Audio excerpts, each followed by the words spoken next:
Hello and welcome to this Open University Business School webinar. My name's Emma Bell and I'm a Professor of Organisation Studies at the Open University. I can see that there are some of you online and I'm going to be speaking for about 20 minutes, and after that point we'll have the opportunity for some discussion. The question that I'll be addressing in this webinar is what are empowering methodologies and why you should consider using them.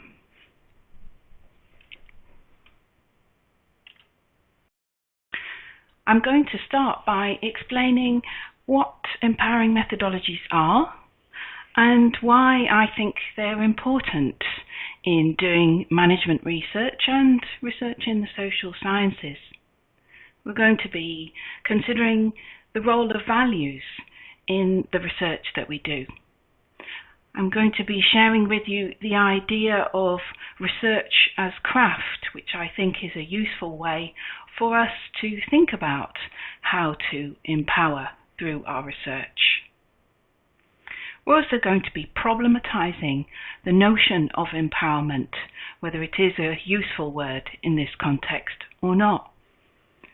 And we're going to be bringing the attention back towards power in research, something that we acknowledge but sometimes also overlook.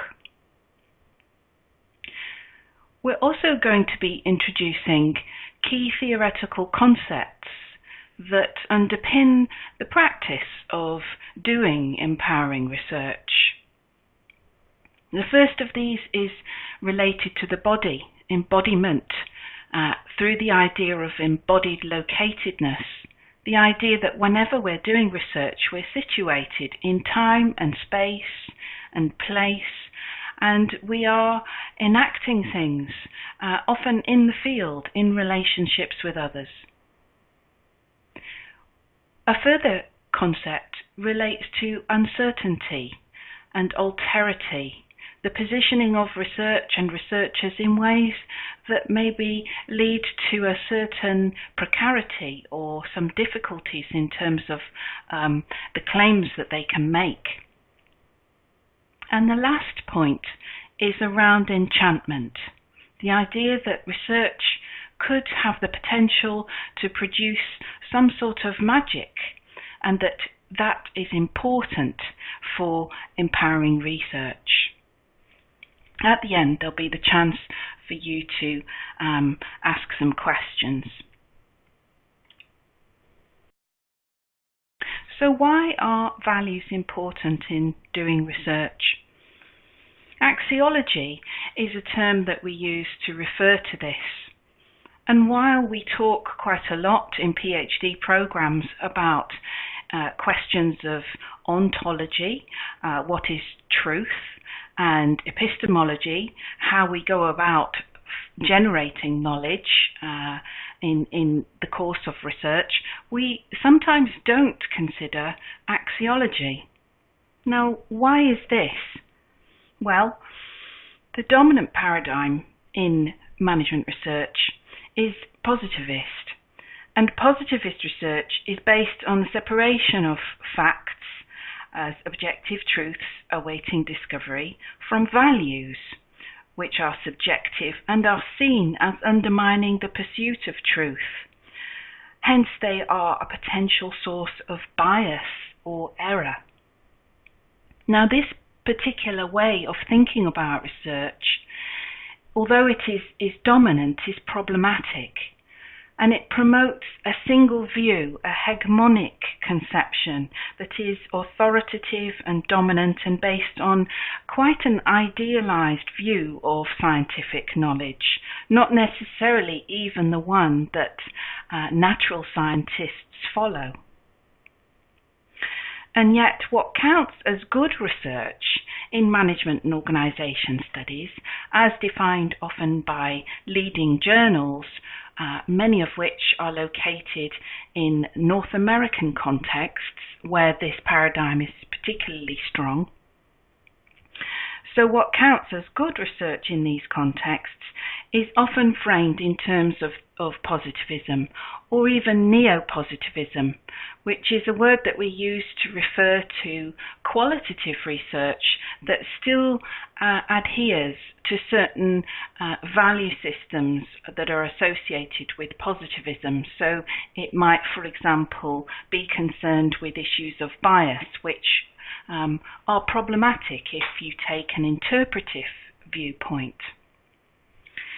And at the worst extreme, it promotes scientism as what Hayek described as the mechanical and uncritical application of habits of thought that have been developed in the natural sciences to fields that are different from those in which they have formed. So not considering whether those methods and habits are appropriate for the subject areas, the social scientific subject areas that we are studying. And we have to also think about the context within which these dominant practices arise. Precarious working conditions, intensification of research and teaching, and managerial regimes in universities, which mean that people, researchers, may be inclined to avoid what is perceived as risky practice in the doing of research. And these issues are important in deciding how we design research, the methods that we use. And even though qualitative research is practiced and is published in top journals in the field, the proportions are low and growing only very slowly.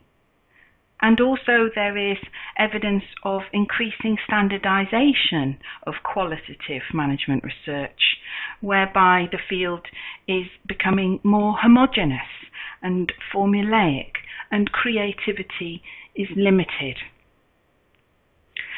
What this means for qualitative researchers is summarized in an article by Anne Cunliffe, where she talks about the way in which researchers are in a position of embodied alterity, where they are positioned sometimes, and you may have experience of this in a business school, as the other who does not belong, contributing to a sense of personal and professional isolation. And yet at the same time she says that embodied alterity is important, because it is through this that we grapple with how we are the same but also different from others, and we become more aware of our ethical responsibilities to others. So it promotes a way of being that's based on openness and being open to other ways of thinking and other ways of acting, rather than trying to incorporate them into a monological way of thinking. So this leads us towards the need to move beyond epistemologies of mastery, which are about saying that there is one best way to do research, and instead to think in post-positivist terms about the way that all knowledge is socially constituted, historically and culturally embedded, and value-based. So research as craft offers one way of thinking about how we do this. It's a term that I've used in an article with Hugh Wilmot to think about the way in which craft is used to describe practices of research, especially by qualitative researchers, but also more widely in relation to writing papers or reviewing for journals. And yet there is very little sustained reflection on what this actually means. So if we think about craft, we're talking about practical skills and personal judgments rather than the following of explicit rule-governed methods. We're talking about something that is learned through practice, through apprenticeship in communities of practitioners groups of researchers who develop ways of doing things. There's also a dedication to seeking to improve one's practice based on embodied skill and observation and imitation of what is good practice. And through this, we gain insight into our own performance. And so it means that we can't learn how to do research simply from reading textbooks.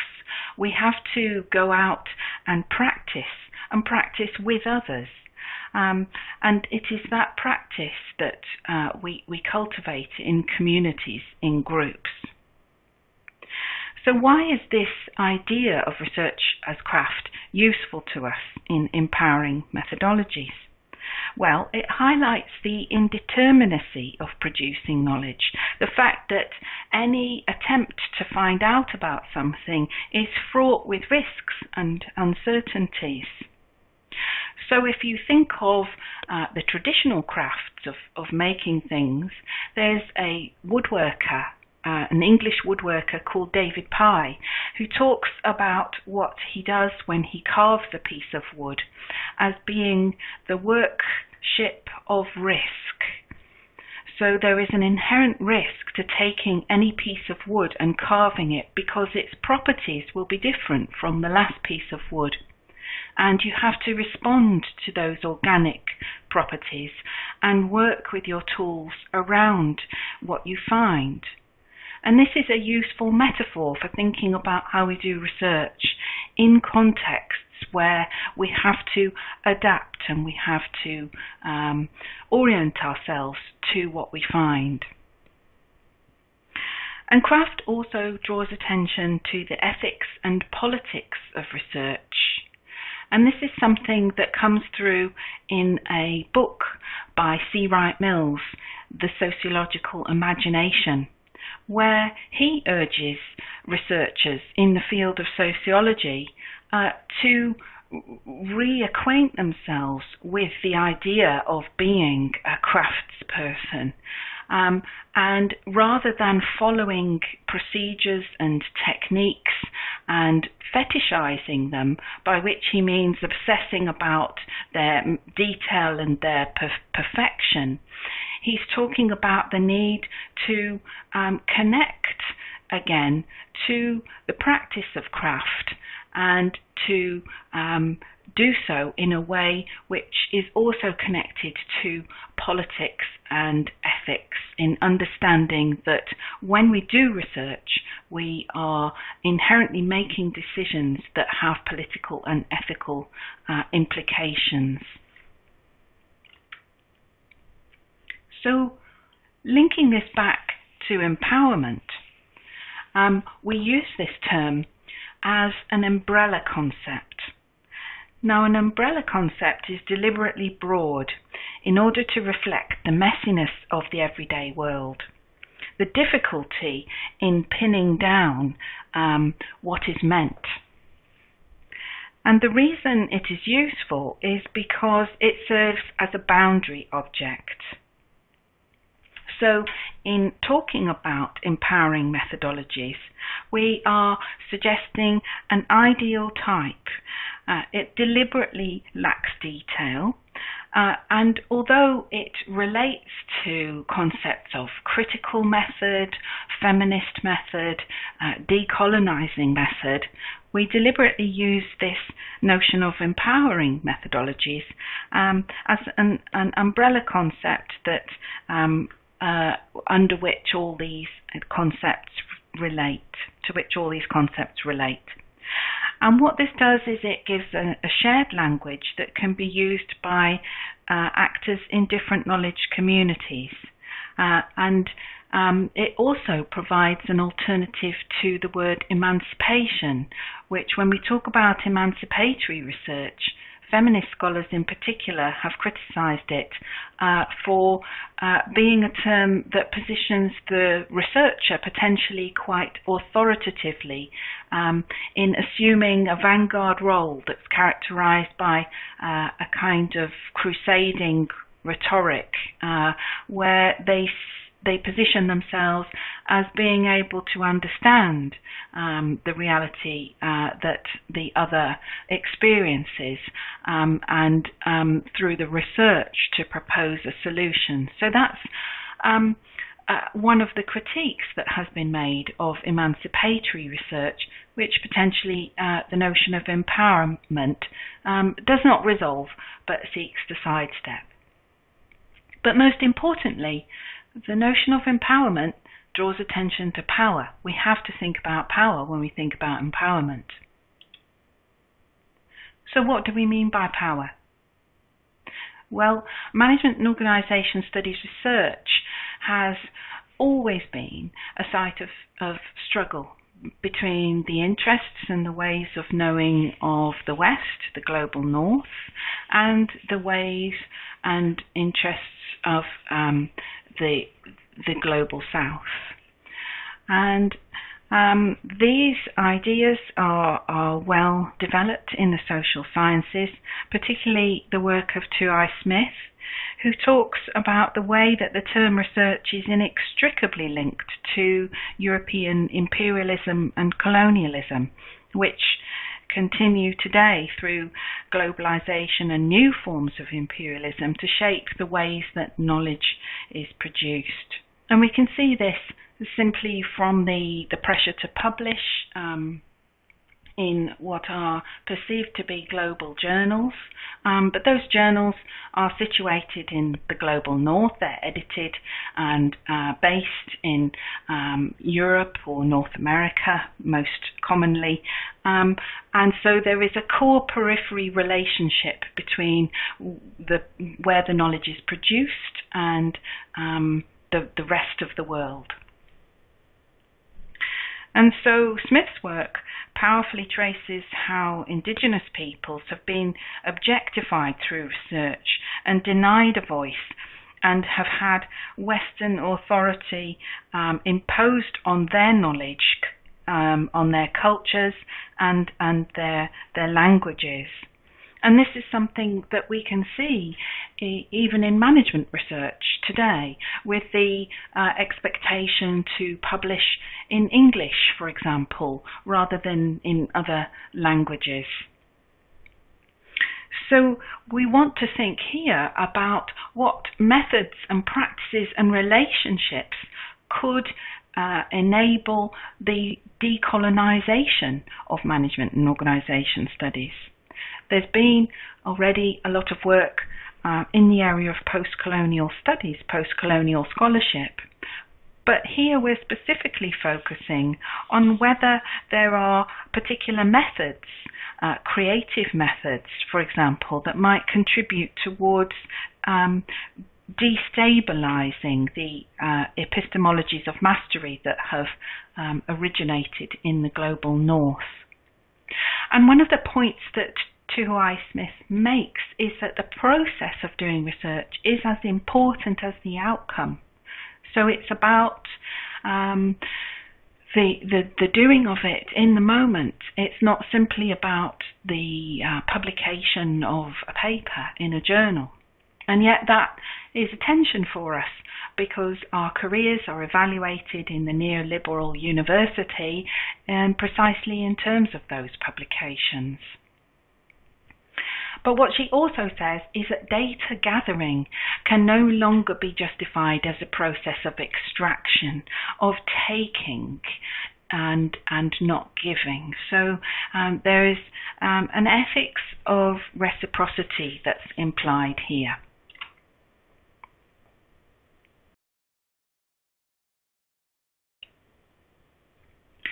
I want to then move on, finally, to the theme of enchantment, because this is an idea that I've been thinking about recently.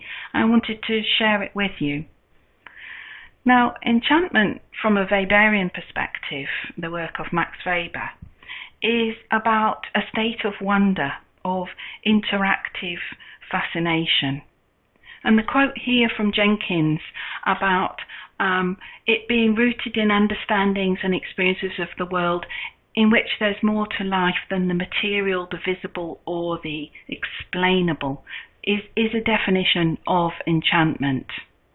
And so this Weberian conception of enchantment is contrasted with the notion of what he sees as the disenchantment, which is caused by modernity, by rationality, and by science. And so what Weber argues is that modernity will lead to that progressive disenchantment over time.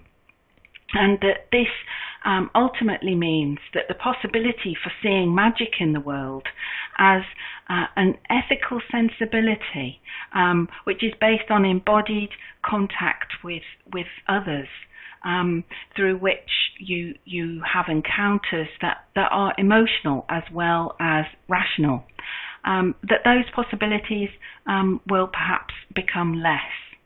And in the work that I'm currently doing on this, we're looking to some new materialist theory and the work of Jane Bennett, who builds on Weber and talks about this in more detail. And you can see a quote from Bennett just there. So how could we think of research as more enchanting? We could think about the moments of novelty or disruption which cause us to experience a sense of magic in the field, a connection to others, and an affective connection in terms of our capacities to change things. It's also about studying things that you care about having deep, meaningful attachments to the things that are studied. And also, finally, about the possibilities for embodied encounters in the field, for making connections, making relationships with others. And it acknowledges that we don't necessarily know what we're interested in when we do a piece of research. We figure it out as we do it, and that is a route to enchantment, because it's about engaging with mystery, with things we don't understand. So in conclusion then, I'm thinking about empowering, enchanting and crafty research in ways that promote the use of different methods, more imaginative practices that acknowledge the improvisational nature of what we do as researchers. And this is inevitably more messy than we might imagine when we read the conventional accounts in the methods sections of published papers. So it's not about seeking better methods or more real data or evidence. Instead, it's about adopting a position that enables you to acknowledge that you perhaps don't know everything and you haven't found certain answers to the questions that you've posed in the start of your research. And that is inevitably a position of precarity or alterity. It's a little bit dangerous to do that, but it's also, I think, really important in terms of the power issues that we spoke about earlier. So by acknowledging the impossibility of achieving empowerment, so this is not an end state, it's an ideal to which we might aspire. We also emphasize the political and ethical importance of trying to achieve empowerment in the research that we do. And that brings me to the end of what I was wanting to share with you, and I'd like to now open it up if there are any questions or points anyone would like to make.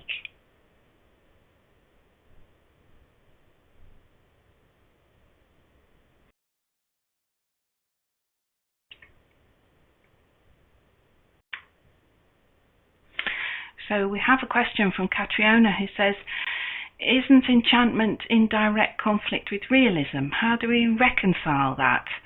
Well, realism is an ontological position which is in opposition to constructionism. So realism is a position where you think that there is a stable truth or reality out there, and that your research is about trying to find it. And that is not the position that all researchers take. So the alternative is constructionism, and constructionism says that our senses of what is real are created because we're social beings and we only ever know what something is through our social construction of it, our experience not just as individuals but as individuals relating to others. And so if you're a constructionist researcher, you're more inclined to qualitative research. There's an alignment between the ontology and the research practice of qualitative research rather than positivism. And so enchantment is, to an extent, in conflict with realism. But if we think that enchantment is important, ethically speaking, then it gives us a way of proposing the importance of alternatives to realism and positivism. So Rosie has asked about the multi-sited and multi-form empowerment that can be activated through social research. And so I think we're talking here about the interrelational nature of empowerment, more systemic and political. And I think this is a good point that you're making, Rosie. It's about acknowledging that complexity and the different levels at which we have ethical responsibility. So very often in considering ethics, we think about our responsibilities to research participants, but we should also think about our responsibilities in a wider sense, in the sense that what we do as researchers needs to be in the public interest, and deciding what that public interest is. So Abda has asked, what is the strongest, quantitative or qualitative? Well, Abda, that's not really a question that I think you can answer in a straightforward way. In terms of which is perceived to be the most rigorous, as I said, there is a dominance of quantitative research. But in terms of whether that is the best, I think there are fundamental problems with it. There are problems in terms of whether it leads us to ask the right questions, or whether it leads us to research things that are easy to research and answer questions that are answerable rather than questions that are important. Fides has said that empowerment has been criticised as a sort of colonial arrogance. Who are we to give or bestow power? Only where it's been taken away in the first instance. How do we square that circle? And I think that's a very good question. And the project that the use of this term relates to is a collaborative one where I'm working with Professor Sunita Singh Sengupta at the University of Delhi, and so issues of colonialism and post-colonial theory have been very much at the forefront of our thinking in using this term. And there's a strategic use to it in the work that we do, in the sense that we are looking to engage with people who might be resistant to the positioning of what we're doing in post-colonial terms. So it could be seen as a kind of strategic attempt to use the word empowerment, even though we recognise that there are problems with it of the very nature that you outline, Fides. So I think it's a very important point you make. So Inga is asking, how is this kind of research currently viewed when used to achieve a PhD, since most of the PhD apprenticeships are still looked at and judged according to positivist standards? How to counter skepticism? Inga, that's an excellent point, because I think that there are risks but there were also opportunities. So one of the reasons we did this project was to create spaces for precisely thinking about how to combat that very dominant norm, where I'm sure as a PhD student you are told that the easiest way, the best way is to adhere to certain dominant norms, and that will enable you to get your PhD more easily, or publish more easily, or get a tenured job more easily. And we're well aware of those tensions. But at the same time, I feel that it's important to do the research that we think is important. And so I feel that in producing counter-narratives and arguing for their importance, and then talking to each other about what we think is important, then we form a possibility of resistance to those dominant norms. Anne has asked here, at what point do we draw the line in experimenting with methodologies? Well, we do our research in the confines of universities where some professors seem to be stuck in methodological monisms. Yes, I think as professors we can become stuck, and I think that in doing a PhD or being earlier in your career, there's an opportunity to think differently and to challenge those stuckness practices based on a stasis and sticking to what we know and what we always do.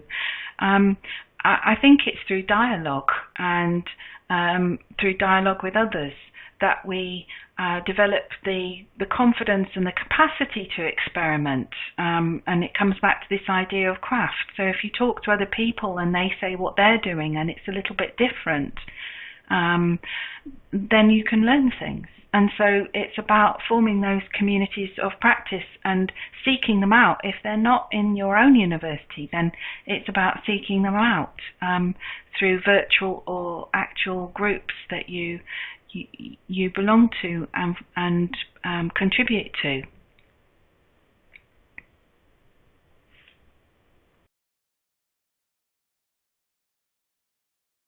Okay. Catriona. Do you think that empowering methodologies will be restricted to organisational research, or could they be used in social anthropology? So, Catriona, I think they already are being used in social anthropology, and my sense, being a researcher in management and organisation studies, is that the management fields are often quite conservative in the use of methods. So things like in geography, the interviewing by walking about, or visual methods in the social sciences. These have been developed and used, and there's often a lag before we actually come to use them in management and organisation studies. So I think we can learn from the other social sciences.